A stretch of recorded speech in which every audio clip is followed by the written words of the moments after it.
कल हम लोगों ने पढ़ा था कि कैसे जो है, जैसे पर्वत पे बर्फ जमी रहती है, सूर्य की किरणें जब पड़ती हैं तो वो पिघल जाता है, वैसे ही जो कफ जमा रहता है शरीर के अंदर वक्ष स्थल पे अंदर उदर प्रदेश में, तो जब हम वहाँ पे क्या करते हैं, लवण और तैल से अभ्यंग करने के उपरांत तीन वहाँ पे स्वेदन की बात आई है, संकर, प्रस्तर और नाड़ी। सपना मैंने बताया था, ऐसे आप याद रखेंगे। तो वो जो कफ है वो विलयन हो जाता है, द्रवीभूत हो जाता है, ठीक है ना।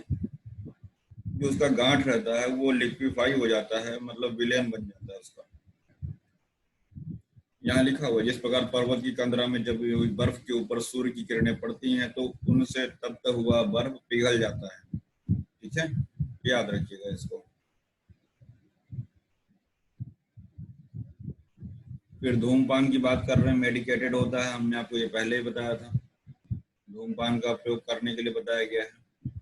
अगर उपद्रव हो जाए, यदि स्वर, छीण, अतिसार, रक्तपित्त, दाह रोग के उपद्रव स्वरूप, अगर मतलब इन डिजीज में कॉम्प्लिकेशन के थ्रू अगर हिक्का और श्वास हो रहा हो, हमने आपको पंचकर्म अभी नहीं पढ़ाया, लेकिन वहां पे आप देखेंगे कि कई उपद्रव के तहत भी हिक्का होता है। तो ऐसी कंडीशन में क्या करना है कि मधुर, स्निग्ध और शीतल औषधियों का प्रयोग करना है, अगर उपद्रव के साथ अगर हिक्का श्वास अगर हो रहा है, ठीक है।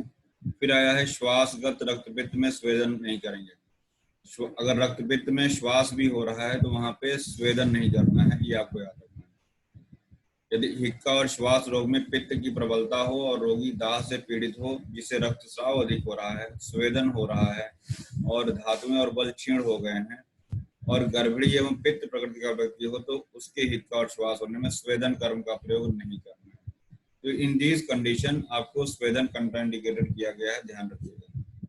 क्षीण क्षत मतलब क्षीण धातुएं हो, गर्भिणी हो, रुक्ष हो, है ना, और पित्तज प्रकृति, यानी पित्त बहुत प्रबल हो, पित्तज प्रकृति तो नहीं बोलेंगे, पित्त जिसका बहुत डोमिनेंट हो, रक्तस्राव हो रहा हो और स्वेद न हो रहा, पसीना अधिक आ रहा, जब आप देख रहे हैं कि पित्त प्रबल है, रक्तस्राव हो रहा है, स्वेदन अधिक है और धातुएं क्षीण हो गई हो, गर्भिणी है और पित्त प्रकृति का व्यक्ति हो। पित्तला शब्द जो आया है पित्त प्रकृति के लिए इन्होंने बता दिया, तो याद रखिएगा ऐसी कंडीशन में हमको स्वेदन कर्म कंट्राइंडिकेटेड नहीं करना है।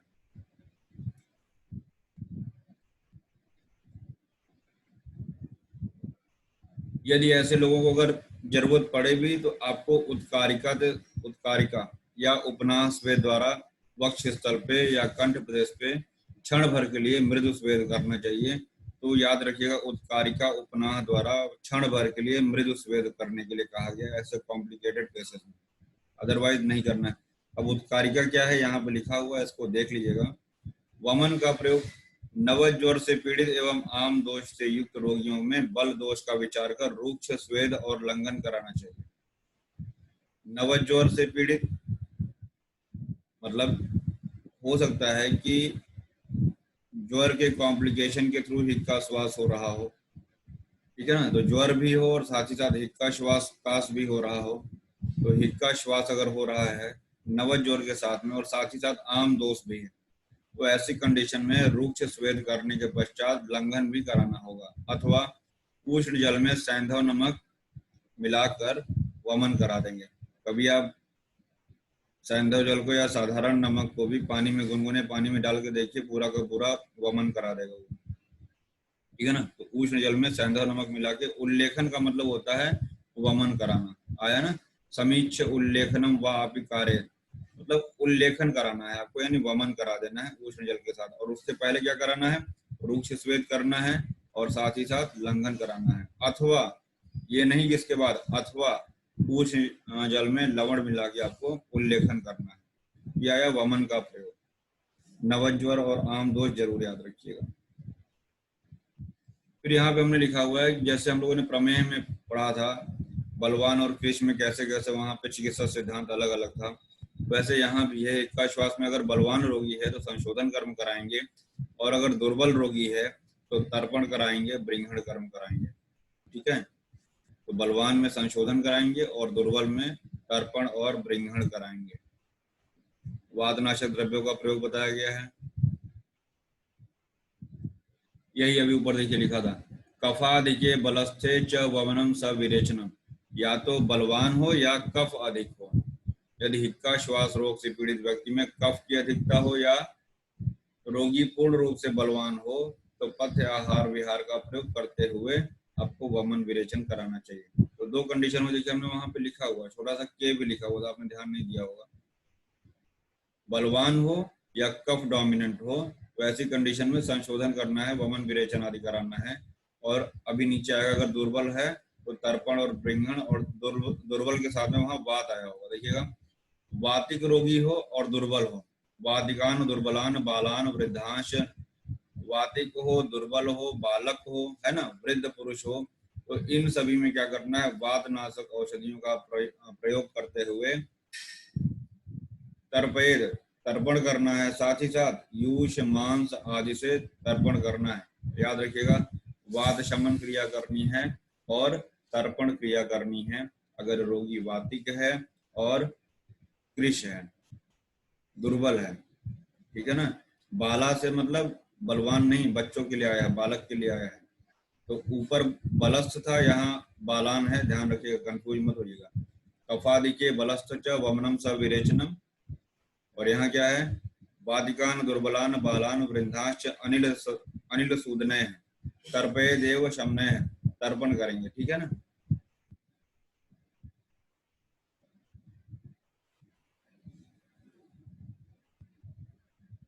हम जानते हैं कि वमन तभी कराते हैं जब कफ का उत्क्लेश किया रहे। वमन कर्म कराने से पहले एक दिन पूर्व कफ वर्धक आहार का सेवन कराया जाता है, जिससे चरक ने बताया है कि कफ उत्क्लेशित रहेगा, कफ बढ़ा हुआ रहेगा तो इजीली वमन हो जाता है, ठीक है ना। ये कॉन्सेप्ट है वमन कराने के पहले का।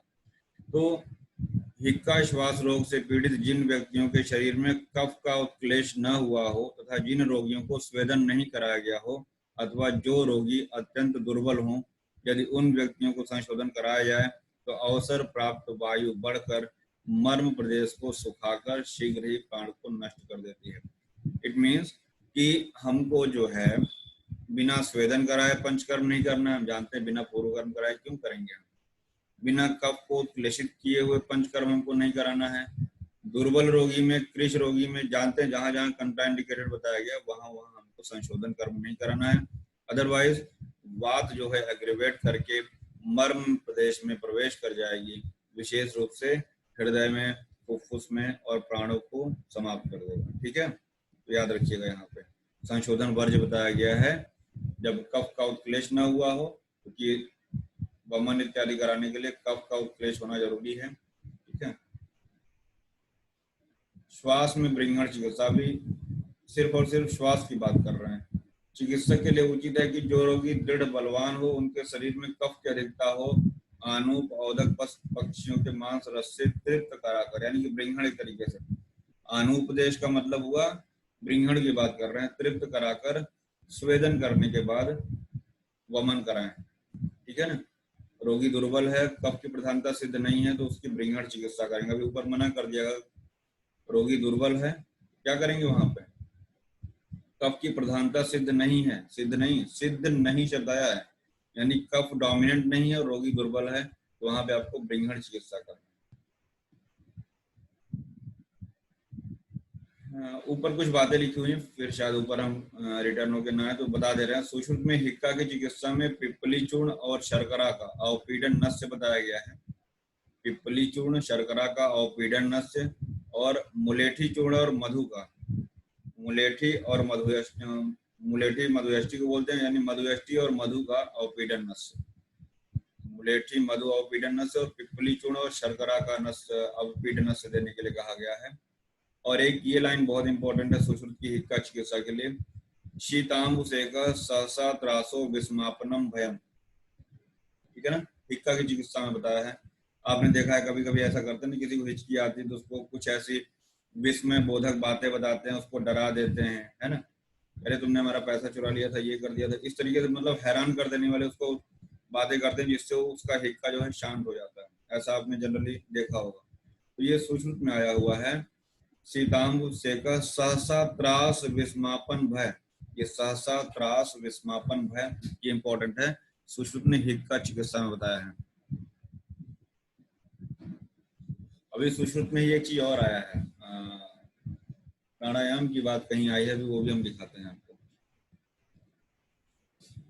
अब खाली योग के नाम देखिएगा, निदिग्धिकाद योग, निदिग्धिका, रासनादियूष, अभी इति वाला नहीं आया है।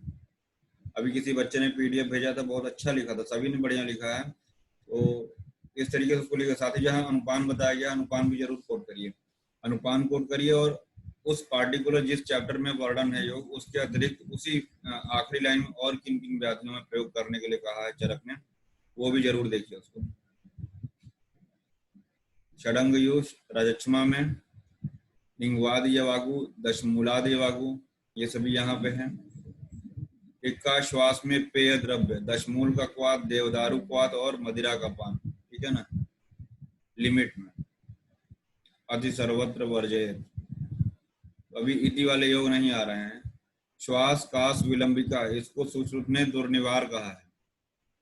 श्वास कास और विलंबिका, इन तीन व्याधियों को सुश्रुत ने दुर्निवार कहा है। इनकी चिकित्सा दुश्वर होती है, मुश्किल से होती, दुर्निवार, इनका निवारण बहुत मुश्किल से होता है। पांडु कामला प्रमेय में स्वेदन नहीं करेंगे। भारंगी नागर योग, ये इंपॉर्टेंट है, कंटेंट कम है तो याद रखिएगा, केवल 6 ही कंटेंट है इसके भारंगी नागर योग में, ठीक। भारंगी नागर योग, सवर्चल चूर्ण में भी सवर्चल लवण है, साथ ही साथ सुंठी और भारंगी मिला हुआ है, यानी सवर्चल तो नाम में ही है, साथ ही साथ सुंठी है और भारंगी है, उसको जरूर याद रखिएगा।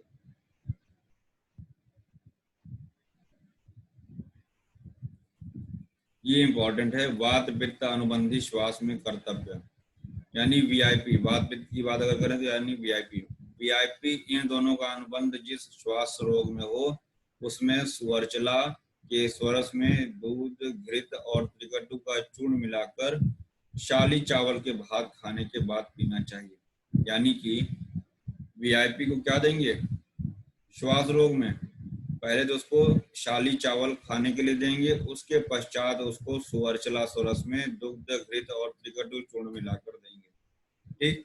ये वीआईपी यानी वात पित्त अनुबंधी श्वास में, जहाँ पे वात पित्त का इन्वॉल्वमेंट हो, अनुबंध हो, वहां पे आपको शाली चावल का सेवन कराने के पश्चात त्रिकटु, क्षीर घृत, क्षीर सर्पी और सुवर्चला स्वरस में इतना प्रयोग करना है। ये वात पित्त अनुबंधी श्वास की बात हुई।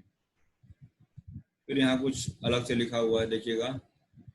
पांडु में तीक्ष्ण वमन विरेचन, पीछे पढ़ चुके। कामला में तिक्त द्रव्यों से मृद विरेचन, ये भी हमने आपको पढ़ाया। ये अभी पूछा था यूपीपीएससी में, इस वाले एग्जाम में 2018 वाले में पूछा था। तो तिक्त द्रव्यों से मृदु विरेचन कामला में कराते हैं, पांडु में तीक्ष्ण वमन विरेचन कराते हैं। भाव प्रकाश ने पक्षाघात में तीक्ष्ण विरेचन कराने के लिए कहा, ठीक है ना। और स्वेदनम स्नेह संयुक्त पक्षाघाते तो विरेचनम, ये चरक में आएगा, अभी आगे पढ़ेंगे हम लोग। ये जो एक जगह सब विरेचन विरेचन आया है वो, और उधर वाला भी याद रखिएगा, नित्यमेव विरेचे, ठीक है ना। तो सारे एक जगह लिख के उसको याद रखिएगा। अभी हमने पढ़ा वीआईपी को, तो वीआईपी को शाली चावल देने के बाद सुवर्चला, क्षीर, सर्पी, ये सब हम उसको त्रिकटु के साथ दे रहे थे। फिर अगर पीके है, पीके मतलब पित्त और कफ का अनुबंध है, तो क्या करेंगे, यदि श्वास रोग में पीके इन दोनों का अनुबंध है तो शीरीष के पुष्प, सप्तपर्ण, एस्ट्रोनिया को बोलते हैं, इसमें पिपली चूर्ण और मधु मिलाकर, याद रखिएगा, सोंठ, मरीच और पिपली, इनको त्रिकटु बोलते हैं। तो जो त्रिकटु यानी सोंठ, मरीच, पिपली जो है वीआईपी को दे रहे हैं, त्रिकटु वीआईपी में दे रहे हैं, और सिर्फ जो है पिपली किस में दे रहे हैं, पीके में दे रहे हैं। साथ ही साथ शिरीष, एल्बीजिया और सप्तपर्ण, ये दोनों जो शिरीष को विषग्ना नाम बोलते हैं, शिरीष को विषग्ना नाम बोलते हैं, और सप्तपर्ण के साथ में पिपली चूर्ण और मधु मिलाकर देना है पीके में, ठीक है ना। तो इस तरीके से जब कंपैरेटिव पढ़ेंगे तभी याद होगा कि वात पित्त अनुबंध में क्या था, पित्त कफ अनुबंध में क्या था, ठीक है। तो पीके जहाँ पे है वहां पे शिरीष, याद रखिएगा। पीके सर है, कोई पीके हैं, सर हैं, सर से शिरीष हो गया, है ना। तो इस तरीके से याद रखिएगा, कुछ भी ट्रिक बना लीजिए और ट्रिक ही याद करिए तो आपको कभी भूलेगा नहीं। तो कफ प्रधान हित का श्वास, अभी तो हमने वात पित्त की बात की, पीके की बात की, अब यहाँ पे कफ की अगर बात करें कफ में खर गधे को बोलते हैं, खर अश्व, उष्ट्र या इसको वराह, भेड़, हाथी, इनमें से किसी एक के लिख का मतलब यहाँ पे पुरीश की बात कर रहे हैं, ठीक है ना। शक्रित, पुरीश में मधु मिलाकर, पुरीश में मधु मिलाकर कफ प्रधान हिक्का श्वास रोगी को देना है, ठीक है ना। यानी इन जानवरों के पुरीश में मधु मिलाकर कभी प्रयोग नहीं करना है, जानते रहिए एग्जाम पॉइंट ऑफ व्यू से। फिर कुछ अन्य बातें, अश्वगंधा से बनाए गए, ध्यान रखिएगा अश्वगंधा आया है चरक में, हिक्का श्वास। अश्वगंधा से बनाए गए क्षार का प्रयोग मधु और घृत के साथ कराना चाहिए, यही इंपॉर्टेंट है। और क्वेश्चन आया हुआ है क्षौद्र सर्पिषा, अनुपान पूछा था। अश्वगंधा से बनाए गए क्षार का प्रयोग, क्षारम चाप्य अश्वगंधायाः लिहान्यः, मतलब लेहन यानी चाटना है। क्षौद्र सर्पिषा, क्षौद्र और सर्पी के साथ में, यानी कि मधु और सर्पी के साथ में आपको प्रयोग करना है। कब करना है? हिक्का श्वास में, नीचे आया है ना, काश, हिक्का, श्वास, सभी में, तीनों में प्रयोग कर सकते हैं।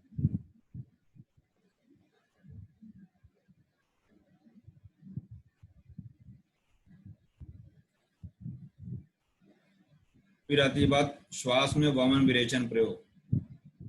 श्वास में वमन विरेचन प्रयोग, ये बहुत इंपॉर्टेंट है, बीएचयू में पूछा गया था एक बार, तो थोड़ा सा समझाने की कोशिश करेंगे इस श्लोक को। श्वास में वमन विरेचन का प्रयोग कास रोग से युक्त तथा स्वर भेद से युक्त श्वास रोग में बुद्धिमान वैद्य को वमन का प्रयोग कराना चाहिए। यानी कास प्लस स्वर भेद, कास प्लस स्वर भेद एरोगना के वमन।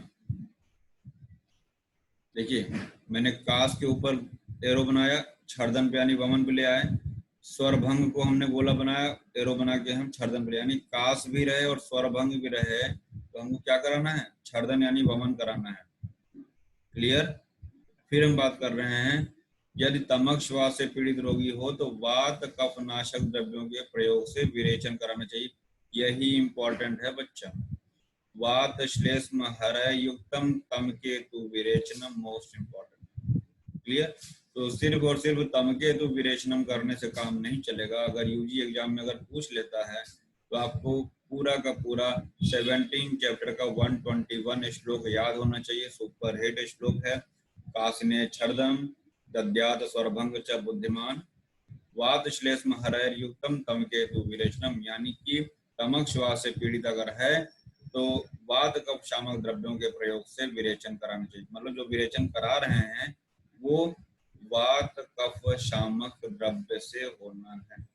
ठीक, तमक श्वास की बात हो गई। मोस्ट अभी तक जितना हमने चिकित्सा में पढ़ाया सबसे इंपॉर्टेंट लाइन यही है, वात श्लेष्म हर द्रव्यों का प्रयोग करेंगे और विरेचन करेंगे। विरेचन कराने के लिए वात श्लेष्म हर द्रव्य यानी कवि शामक, कवि मतलब कफ वात शामक द्रव्यों का प्रयोग करेंगे विरेचन कराने के लिए तमक श्वास। बाकी विरेचन कहाँ कहाँ आया था, ऊपर अभी हैंड रिटन दिखाया मैंने आपको, उदर में, पक्षाघात में, है ना, तो वो सब चीजें हमने आपको दिखाया अभी, पांडु में, कामला में, जैसे जैसे आया था सब मैंने आपको दिखा दिया। शट्यादि चूर्ण, अब इसको कॉपी पे अलग से लिखते चलिए, जो हम बोल रहे हैं उसको लिखते चलिए। शट्यादि चूर्ण थोड़ा सा अलग से नोट करिए। मुक्तादि चूर्ण, शट्यादि चूर्ण, मुक्तादि चूर्ण, अभी बताएंगे क्यों नोट करा रहे हैं। शट्यादि चूर्ण, शटी जो है करचूर को बोलते हैं, शट्यादि चूर्ण, मुक्त्यादि चूर्ण। मुक्त्यादि चूर्ण में देखिएगा पाणितल और क्षौद्र सर्पी, दो चीजें याद रखिएगा, और साथ ही साथ ताम्र भस्म का, म्यूट कर लो भाई, पाणितल क्षौद्र सर्पी, दो चीजें ये याद रखिएगा इसमें।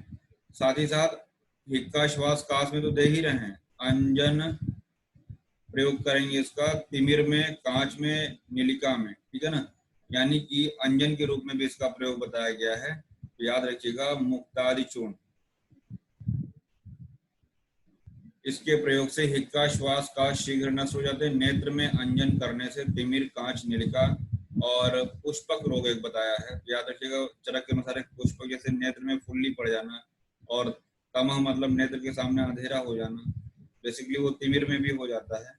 तो नेत्र में मल इत्यादि जैसे हो जाता है, कंडू होने लगती है, जैसे अभिछंद की कंडीशन, कंजंक्टिवाइटिस कंडीशन जो होती है, तो ऐसी कंडीशन में मुक्तादि चूर्ण का जो है हम अंजन प्रयोग कर सकते हैं। ठीक है ना। और इस चूर्ण का पाणितल 1 कर्ष के बराबर होता है। पाणितल मात्रा को घृत और मधु, अनुपान इंपॉर्टेंट है, अनुपान जरूर याद रखिएगा। इसकी मात्रा जिस भी योग में हमने आपको मात्रा और अनुपान के बारे में और विशेष रूप से कुछ और प्रयोग हुआ हो, जैसे यहाँ देखिएगा ताम्र, लौह और रजत भस्म का प्रयोग किया गया है, साथ ही साथ नाग यानी शीशा का भी प्रयोग किया गया है। तो याद रखिएगा, जो इस तरीके के योग रहते हैं उसको जरूर याद रखिए आप। मतलब कि मुक्तादि चूर्ण में रस औषधियों का भी रस द्रव्यों का भी प्रयोग किया गया है। ताम्र हुआ, लौह और रजत, और रस तो नहीं कहेंगे, धातु भस्म का प्रयोग कहेंगे। रस तो पारद को बोलते हैं, रस पारद को बोलते हैं, अगर पारद पड़ा हुआ है तो गंधक भी पड़ा हुआ है, आप देख रहे हैं, तो देख लीजिएगा इसको। ठीक है ना। मात्रा इसकी, अनुपान देख लीजिएगा और कहाँ कहाँ प्रयोग कर रहे हैं मुक्तादि चूर्ण का।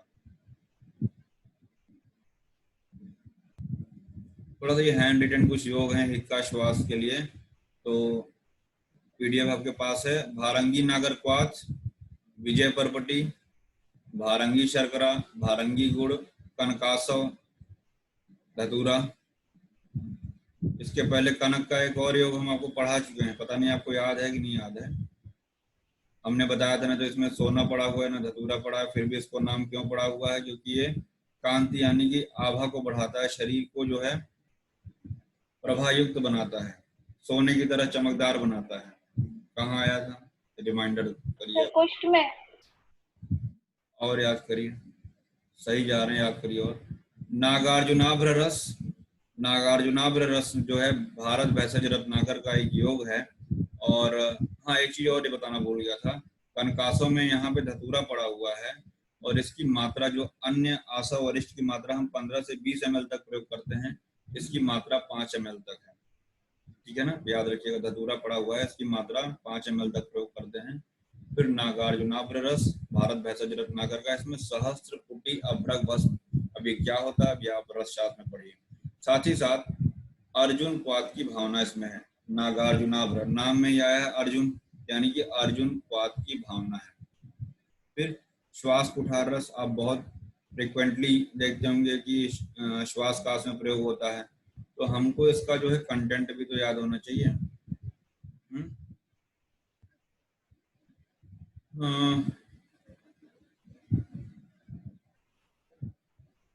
पारद, टंकण, वत्सनाभ और गंधक, पारद, टंकण, वत्सनाभ और गंधक, ये तो 1-1 के रेशियो में 1:1:1:1:1। पिपली और शुंठी जो है, सोंठ, मरीच, पिपली को त्रिकटु बोलते हैं, यानी श्वास कुठार रस में जो है त्रिकटु पड़ा हुआ है, सोंठ भी है, मरीच भी है और पिपली है। परंतु पिपली और सोंठ जो है 6 भाग है, और मरीच जो है मैक्सिमम अमाउंट में है, यानी कि 8 भाग में है। ठीक, तो मुख्य घटक क्या हुआ, मरीच ही हुआ, यानी कि जहाँ पे पारद, गंधक और टंकण एक साथ मिलता है ना, तो हम उसको पीजीटी बनाते हैं। हमारा एक ट्रिक है पीजीटी, पोस्ट ग्रेजुएट होता है ना, पीजी, उसी में टी बढ़ा दीजिए, तो पीजीटी से क्या हो जाता है, पी से पारद, जी से गंधक और टी से टंकण। आपको कई योग में पारद, गंधक और टंकण एक साथ मिलेंगे, और जहां पे वस्तुनाभ भी आ जाए वहां पे साथ में वी ऐड कर दीजिए, तो पीजीटी वी, वी से आपका वस्तुनाभ होगा, और ये चारों क्या हो 1:1:1 के रेशियो में हो गए चारों। फिर पिपली शुंठी आया त्रिकटु का, वो 6:6 हो गया, और यानी इन सबका 6 गुना, जितना पारद लेंगे उसका 6 गुना पिपली और 6 गुना सोंठ रहेगा। ठीक है ना, पारद के बराबर टंकण, उतना ही वस्तुनाभ लेंगे, उतना ही गंधक लेंगे। बेसिकली होता क्या है कि जब आप प्रैक्टिस में आते हैं, और जब प्रैक्टिस में आते हैं तो आपको कंटेंट पता होना बहुत जरूरी है। What is the reason, suppose करिए कि आपने श्वास कुठार रस भी चलाया, उसमें वस्तुनाभ पड़ा हुआ है जो विष है, साथ ही साथ आपने एक और कोई योग चला दिया या 2 योग और चला दिया जिसमें वस्तुनाभ उसमें भी पड़ा हुआ है, तो हुआ क्या, अगर आपको कंटेंट जैसे संजीवनी वटी है तो उसमें भी वस्तुनाभ पड़ा हुआ है, आपने श्वास कुठार रस के साथ में संजीवनी वटी भी चला दिया, यानी कि विष का जो डोज है वो धीरे धीरे आप बढ़ा रहे हैं। अपनी अनभिज्ञता से आपको जानकारी नहीं उसका कंटेंट क्या है, इसीलिए आपके सिलेबस में या जगह जगह पे योग के कंटेंट क्या क्या होते हैं वो आपको बताया जाता है। साथ ही साथ उसमें रेशियो भी बताया जाता है कि कितना है, आपको ये जानकारी रहे। कभी आप प्रैक्टिस में ये ब्लंडर न करें कि आप वस्त्रनाभ वाले 4-4, 5-5 योग को पेशेंट को चला दें। क्लियर? तो यही इंपॉर्टेंस होता है। और एक लेवल ऐसा आता है कि हमको ये मालूम चल जाता है कि इस योग में ये पड़ा हुआ है। सब तो नहीं याद कर सकते हैं, बट बेसिकली अगर कोई इस तरीके, जैसे अब इसमें वस्त्रनाभ है श्वास कुठार रस में, तो बाकी योग भले नहीं याद रहे, बट इतना दिमाग में तुरंत स्ट्राइक करता है कि हाँ श्वास कुठार रस में जो है वस्त्रनाभ पड़ा हुआ है। तो हमको सावधानी पूर्वक, अगर कोई कहता है कि आयुर्वेदिक दवा नुकसान नहीं करती, साइड इफेक्ट नहीं होता, बेवकूफ है। उससे कह दो जरा सा डोज बढ़ा के देखो या बिना वैद्य के परामर्श के लेके देखो, समझ में आ जाएगा कि साइड इफेक्ट है कि नहीं, है ना। अगर कहा वैद्य ने कि संजीवनी वटी की एक एक गोली जो है 4 बार लेनी है आपको, और बंदे ने क्या किया कि 4 गोली को एक बार में ले लिया, तब देखो तमाशा क्या होगा। एक एक गोली 4 बार, सुनने में हुआ कंफ्यूजन, और 4 गोली मतलब कि अगर आप सही से प्रयोग नहीं करेंगे तो जो औषधि है वो भी विष बन जाएगी, मारक बन जाएगी। खैर, इसका अनुपान भी इंपॉर्टेंट है। पान स्वरस है और आर्द्रक स्वरस है। पान स्वरस और आर्द्रक स्वरस। तो ये हुआ श्वास कुठार रस के बारे में। श्वास चिंतामणि रस, AU किसका सिंबल होता है, केमिस्ट्री में पढ़ते हैं सर गोल्ड का। गोल्ड का। तो ये सोना चांदी हुआ 1/4 1/2, ठीक है ना। स्वर्णमाक्षिक है, अभ्रक है और गंधक है और लौह, सबके नीचे रेशियो लिखा हुआ है, ठीक। भावना इसमें कंटकारी स्वरस की है, आर्द्रक स्वरस की है, अजादुग्ध की है और मुलेठी, मतलब 4 भावना है इसमें, ध्यान रखिएगा, बहुत इंपॉर्टेंट है। मैं ज्यादा लिखा नहीं हूँ हैंड रिटन, लेकिन जो लिखा हूँ बहुत इंपॉर्टेंट है। एक श्वास कुठार रस मोस्ट इंपॉर्टेंट, श्वास चिंतामणि रस मोस्ट इंपॉर्टेंट, ठीक। अनुपान इसका विभीतक चूर्ण है और मधु है। विभीतक का भी श्वास का इसमें अच्छा रोल है, इसीलिए जो है ना इसका प्रयोग उसमें करते हैं। आपने एक लवंगादिवटी नाम सुना होगा, अभी देखेंगे लवंगादिवटी में भी विभीतक का प्रयोग किया गया है। तो उसमें विमला कबूल ऐसे करके आपको ट्रिक बताएंगे, तो उसमें सारा का सारा आपको कंटेंट याद आ जाएगा। तो विभीतक चूर्ण और मधु के साथ में इसको प्रयोग करते हैं, ठीक है। श्वास का चिंतामणि रस, हाँ ये आ गया, देखिए नाम लिया और सामने आ गया। लवंगादिवटी काश में प्रयोग करते हैं। लवंग पड़ा हुआ है, नाम से ही लग रहा है लवंग है, वह से विभीतक हो गया, तो लव, लव मतलब लवंग और विभीतक, मरीच हो गया और खदीर हो गया, ठीक है ना। अब आप ध्यान दीजिएगा कि खदीर इसमें मैक्सिमम है, अकेसिया कैटिचू जिसको हम लोग बोलते हैं, खदीर कुछ ठगना नाम भी बोलते हैं ना। तो खदीर जो है मैक्सिमम हो गया इसमें 3। इसमें भावना जो है बबूल त्वकवात की देते हैं, इसकी भावना बबूल त्वकवात की है। तो विमला हमने बनाया है, तो वी से विभीतक हो गया, म से मरीच हो गया, ल से लवंग हो गया, क से है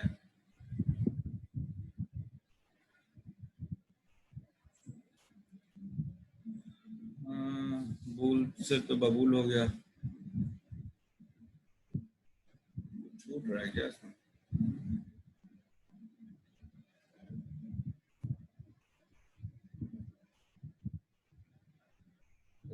चलो देखते हैं, हो सकता है वो खदीर का कोई मैंने सिनोनिम वहां रखा हो।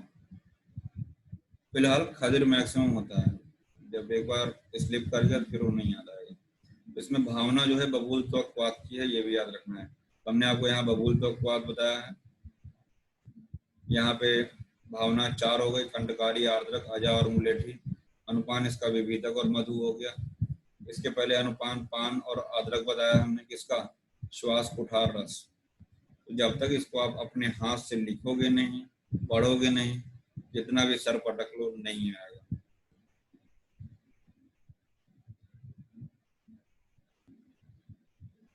यहाँ पे सारी की सारी कुछ हरित की व्याघ्री हरित की है, इसको भृगु ऋषि ने बनाया था, इसमें 100 हरित की पड़ा हुआ है।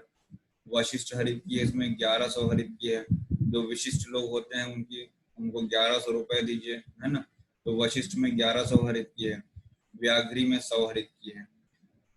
लक्ष्मी विलास रस, इसका अगर फुल फॉर्म करेंगे तो लक्ष्मी विलास रस, प्रतिशय में जनरली प्रयोग करते हैं। लक्ष्मी विलास रस एक नारदी लक्ष्मी विलास रस आता है। इसमें क्या है, केशराज और कुलथ क्वाथ की भावना है। केशराज भृंगराज को बोलते हैं और कुलथ क्वाथ की भावना है, और इसका अनुपान लिखा हुआ शीतल जल। अगर राइटिंग नहीं समझ में आ रही तो देख लो, केशराज है, कुलथ क्वाथ की भावना है, और साथ ही साथ अनुपान इसका शीतल जल। अब कभी ये मत पूछना कि लक्ष्मी विलास रस कैसे लेना है, तो उसको शीतल जल के साथ में आप ले सकते हैं। ठीक, ये हुआ लक्ष्मी विलास रस। वासावले हम लोग रक्त पित्त में भी पढ़े हुए हैं। नित्योदय रस, महोदधि रस, विजय भैरव रस, इसमें कुछ कंटेंट है। इसमें लिखा हुआ ब्रह्मा जी ने बनाया है, तो ये भी देख लेना, विजय भैरव रस।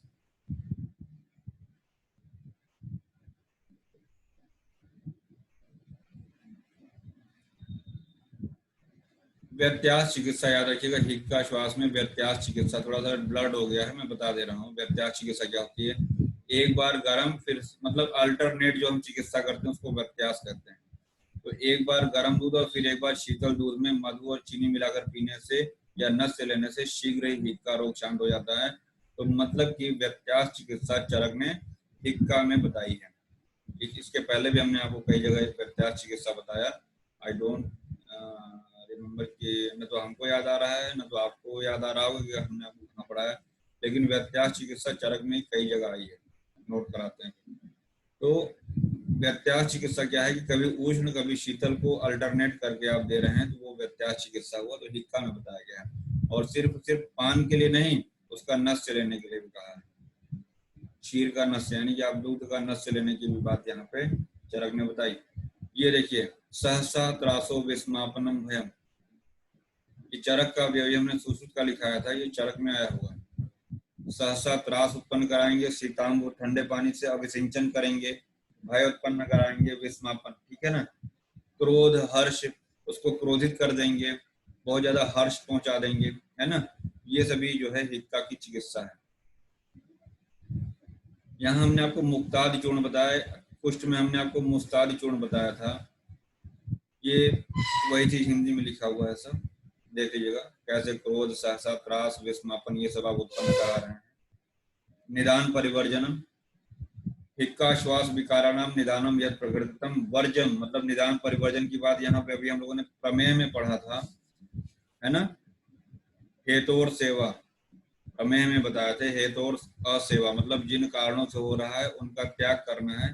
फिर इसके बाद हिक्का श्वास में आया है जिन कारणों से उत्पन्न हो रहा है उसको वर्ज करें, उसका त्याग करना है। ठीक, फिर घृत प्रयोग की बात कर रहे हैं। छाती कंठ तालू में शुष्कता आ गई हो तो वहां पे चिकित्सक घृत द्वारा करना चाहिए, ठीक है ना। तो वहां घृत का प्रयोग करना है आपको। दशमूलाद घृत, ये इति वाला नहीं है, तेजोवत्यादि ये इति वाला है, और साथ ही साथ ये शोथ अनिल अर्श ग्रहणी हृदरोग पार्श्वरुजा इसमें प्रयोग करना है, तेजोवत्यादि घृत।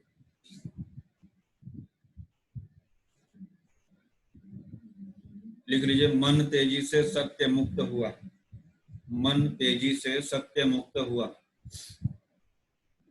मन तेजी से सत्य मुक्त हुआ।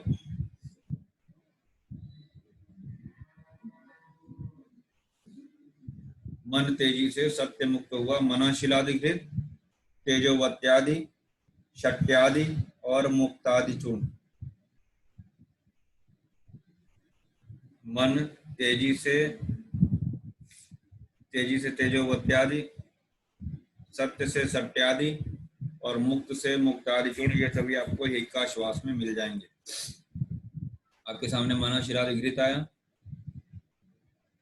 फिर इसके बाद हिक्का और श्वास रोग से पीड़ित व्यक्तियों के लिए जो कोई भी द्रव्य कफ और वातनाशक हो, उष्ण हो और वायु का अनुलोमक हो, वे सभी औषधि पान करना चाहिए। इट मीन्स कि हमको कफ वात शामक चिकित्सा करनी है, ठीक है ना। कुल मिला के हमको, क्यों, कफ वातात्मको वेत्तो पित्त स्थान समुद्भव, याद आया, स्टार्टिंग में बताया था। इसलिए हिक्का और श्वास रोग से पीड़ित व्यक्तियों के लिए कफ और वात शामक औषधि, उष्ण हो, भाई उष्ण रहेगा तो वो कफ का भी शमन करेगा और वात का भी शमन करेगा, क्योंकि क्योंकि कफ भी शीत है और वात भी शीत है, तो उष्ण द्रव्यों के प्रयोग से दोनों का शमन होगा। साथ ही साथ वायु का अनुलोमक, वात का अनुलोमन भी करें। ये श्वास नहीं हिक्का, दोनों की बात कर रहे हैं, श्वास हिक्किने, यहाँ हिक्का भी ऐड कर लेना। और ज्यादा हिंदी में जल्दबाजी में पढ़ने के चक्कर मत पढ़ना, यहाँ श्वास हिक्किने दोनों में आया है, उसको ऐड कर लेना, हिक्का भी वहाँ पे स्टार्टिंग। थोड़ा सा इसको भी देख लीजिए, समाप्त होने वाला था। दोषानुसार श्वास हिक्का की विशेष चिकित्सा, जो औषधि या अन्नपान वात कारक एवं कफ नाशक, जो औषध अन्नपान वात कारक एवं कफ नाशक हो, अथवा जो औषध एक अन्नपान कफ कारक हो व वात शामक हो, उसके द्वारा चिकित्सा भी हमने आपको पीछे बताया है। व्यत्यास चिकित्सा हिक्का में आया था, कभी ठंडा कभी गर्म। यहाँ पे क्या कह रहे हैं, वात कृत्ता, वात कृद्धा, कफ हरम, कफ कृद्धा अनिलापहम, जो आपका द्रव्य होना चाहिए, जो आप चिकित्सा कर रहे हैं, वात को बढ़ाए और कफ का शमन करे, कफ को बढ़ाए वात का शमन करें। लिखा हुआ, जो औषधि अन्नपान वात कारक एवं कफ नाशक हो, जो औषधि अन्नपान कफ कारक और वात शामक हो, उसके द्वारा चिकित्सा करनी चाहिए, किंतु एकांतिक अर्थात केवल वात या केवल कफ नाशक औषधियों का प्रयोग नहीं करना चाहिए। समझ में है कुछ यहाँ क्या कह रहा है?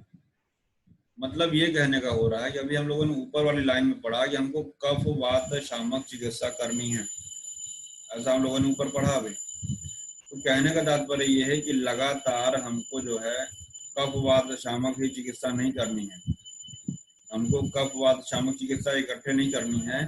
अगर आप कफ का शमन कर रहे हैं तो उस समय आपका वात वर्धन चिकित्सा करिए, और जब आप कफ को बढ़ाने वाली चिकित्सा कर रहे हैं तो उस समय वात शामक चिकित्सा करिए। ये श्लोक याद रखिएगा, रेफरेंस की हिक्का श्वास का है, दोनों श्लोक अलग अलग हैं। जो अभी ऊपर कफ वात शामक चिकित्सा वाला था वो अलग था, ये व्यत्यास क्रम का है, अल्टरनेट करना है, ये अलग है।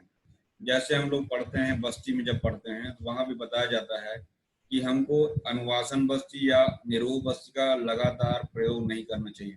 मतलब सिर्फ अनुवासन लगातार नहीं देना है, या सिर्फ निरोह निरोह लगातार नहीं देना है, क्योंकि जो अनुवासन बस्ती होता है वो स्नेह प्रधान होता है, और लगातार आप स्नेह बस्ती यानी अनुवासन बस्ती का प्रयोग करेंगे तो मंदाग्नि हो जाएगा, अजीर्ण हो जाएगा, क्लेश हो जाएगा, एटसेट्रा एटसेट्रा। ठीक।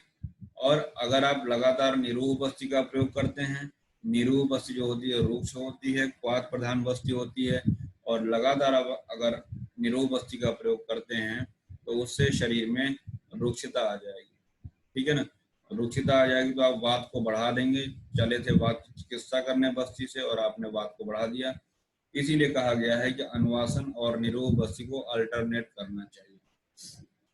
जब वहाँ पे कर्म काल योग बस्ती हम लोग पढ़ेंगे 30, 16, 8, तो वहाँ देखेंगे अनुवासन और निरूह अल्टरनेट दिया जाता है। ठीक है ना, है क्योंकि ऐसे मिलता जुलता प्रकरण था, यहाँ पे हमने चर्चा कर लिया।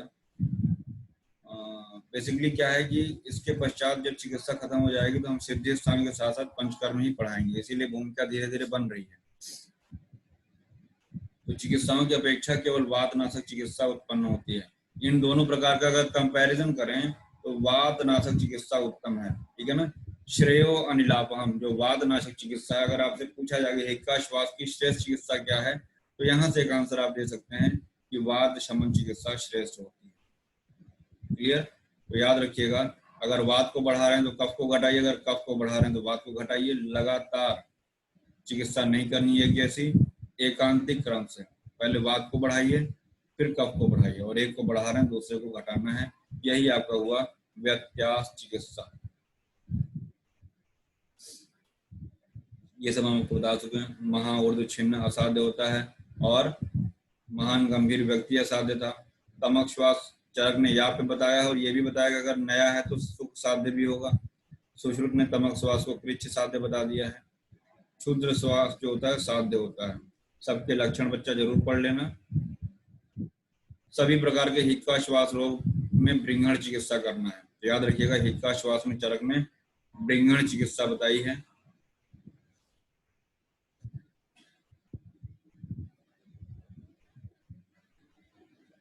दोनों रोगों में शमन चिकित्सा की जाए तो अधिक उपद्रव होने का भय नहीं होता है, और यदि कर्षण चिकित्सा की जाए, यानी अगर ब्रिंघण के बजाय अगर आपने कर्षण कर दिया है तो ये दोनों रोग असाध्य हो जाते हैं, याद रखिएगा। यानी कुल मिला के हमको हिक्का श्वास में ब्रिंघण चिकित्सा करनी है, सिर्फ इतना आपको याद रखना है, ठीक है ना। तो ब्रिंघण चिकित्सा हिक्का श्वास में चलते चलते चरक में बताया है, ये भी हमको याद रखना है।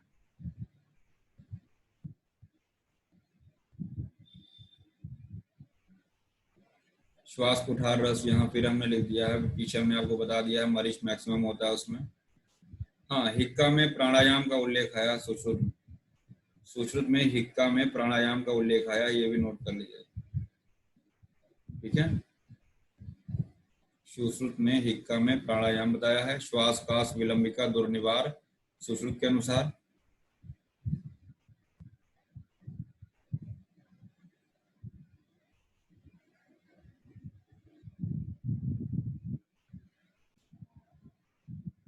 हिक्का हिग इति कृत्वा कायद शब्दायद इति हिक्का, ठीक है ना, जो हिक शब्द की आवाज ध्वनि के साथ निकलता है। और काश में क्या पढ़ा था, बताया था हमने ना कि फूटे हुए कांसे के बर्तन के समान आवाज आती है, ठीक है ना। अंते संजायते हिक्का श्वासो व तीव्र वेदना, जीवन की अंतिम बेला पर तीव्र वेदन के साथ हिक्का श्वास हो जाते हैं। कफ वातात्मको वेत्तो पित्त स्थान समुद्भव, ये भी हम आपको बता चुके हैं। मिथ्या उपचारितो क्रोधो हत आशी, ये अभी हमने आपको विसर्प वाला याद आ रहा है, ऐसे ही विसर्प में भी आएगा, ऐसा बताया था हमने आपको, ठीक है ना। बताया था ना कि ऐसा ही श्लोक आपको विसर्प में भी मिलेगा, राइट हैंड पेज पे एक श्लोक था कि मिथ्या उपचार अगर उसको हिक्का श्वास हो गया और फिर भी वो अपथ्य का पालन कर रहा है तो उसी प्रकार हानिकारक हो जाता है जैसे विष, ठीक है ना, शीघ्र ही प्राणहर हो जाता है। निदान ये सब हम लोग जानते हैं। महान गंभीर व्यक्ति असाध्य होता है, क्षुद्रान्न असाध्य होता है। श्वास की संप्राप्ति यदा श्रोतांसी समृद्ध मारुत का पूर्वक, ये भी हम आपको बताया श्वास के भेद। अब देखिए यहाँ पे सभी श्वास के एक साथ यहाँ पे जो इम्पोर्टेंट पॉइंट है सब लिखे हुए हैं। विभ्रांत लोचन कहाँ है, विभ्रांत अक्ष कहाँ है, विप्लुताक्ष कहाँ है, रक्तैक लोचन कहाँ है, एवरीथिंग इज क्लियर। आपने पीडीएफ भी खोल के अभी तक नहीं देखा होगा, ठीक है। इस तरीके से नोट्स बनाने की बात मैं कर रहा हूँ, ये देखिएगा, यही हम अभी बताना चाह रहे थे। आपके सामने हिक्का श्वास में चिकित्सा योग, जो चरक में या चरक से इतर कहीं बताया गया है। और जैसे रस की बात करें, श्वास कुठार रस की अभी हम लोगों ने बात किया, श्वास का चिंतामणि रस, चंद्रामृत रस, अभ्रक भस्म और मल्ल सिंदूर, ये कुछ रस औषधियों की बात कर रहे हैं, ठीक है। श्वास का कुठार रस, श्वास का चिंतामणि रस, स्क्रीनशॉट लेना चाहें आप ले सकते हैं, बट पीडीएफ में है, वहां से इसको कॉपी में जरूर लिख लीजिएगा। वटी की बात करें तो लौंगादि वटी, व्योषादि वटी, एलादि वटी, चित्रकादि वटी, जो हम लोगों ने गृहिणी में पढ़ा हुआ है लगभग। तो यहाँ पे मुख्य रूप से लौंगादि, व्योषादि और एलादि, 3 वटी आप जरूर याद रखिएगा, स्टार्टिंग के 3। चूर्ण हम लोग जो राजक्षमा में पढ़े हैं, तालिशादि, सीतोपलादि, पलादि नहीं सीतोपलादि है, सीतोपलादि, शट्यादि चूर्ण अभी हम लोगों ने यही पढ़ा। सोम चूर्ण एक आता है, वो भी अच्छा है, मरिचादि चूर्ण, ये सब कुछ नाम पड़े हुए हैं। अगर क्वाथ की बात करें तो दशमूल हो गया, भारंगी नागर हो गया, वो जीववादी क्वाथ, ये अच्छा इसका रिस्पॉन्स है, वो जीववाद का। वासा हुआ, कंटकारी हुआ। एकल औषधियों में अगर श्वास का की बात करते हैं तो कंटकारी भी अच्छी औषधि है, भारंगी, कंटकारी, ये सभी एकल औषधियों में अच्छी औषधियां हैं। वासा हुई। आसो की बात करें तो कनकासो भी हम लोगों ने पढ़ा, साथ ही साथ भल्लातकासो।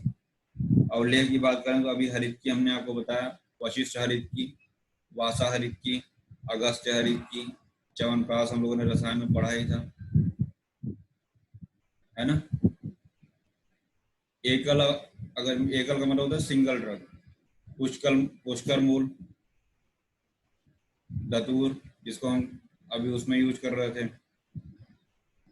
कनकासों में, हरिद्रा। अगस्त हरित का सर कोविड में भी यूज कर रहे हैं सर। हाँ कर रहे हैं, अच्छा रिस्पॉन्स है। अगर ये आपके सामने स्क्रीन पे जो चल रहा है ना, अगर आयुष मंत्रालय इसको ट्रायल कर लेते हैं तो बहुत अच्छा, इसमें कई औषधियों के अच्छे रोल, अच्छा रिस्पॉन्स मिलेगा और कई का प्रयोग हो भी रहा है। आपकी स्क्रीन पे जो दिख रहा है इनमें से कई का प्रयोग, कई जगह गोजीवा का प्रयोग भी हो रहा है, शायद शीरीष का भी प्रयोग कई जगह चल रहा है, बीएचयू से भी श्री शादीकवाद का शायद ट्रायल कहीं चल रहा है। जी सर चल रहा है। तो जो बताया गया है सब पे ट्रायल चल रहा है, और ये जो आपके सामने स्क्रीन पे इस समय है, that is the most important clinical point of view से भी। घृत में देखिएगा तेजोवत्यादि घृत, मनशिलादि घृत, जो मन तेजी से सत्य से मुक्त हुआ, सत्य से मुक्त हुआ, वो सभी आपने पढ़ा भी। तो देखिएगा इस तरीके से हम लोगों ने जो है ना का श्वास को समाप्त किया है। अगली क्लास में हम लोग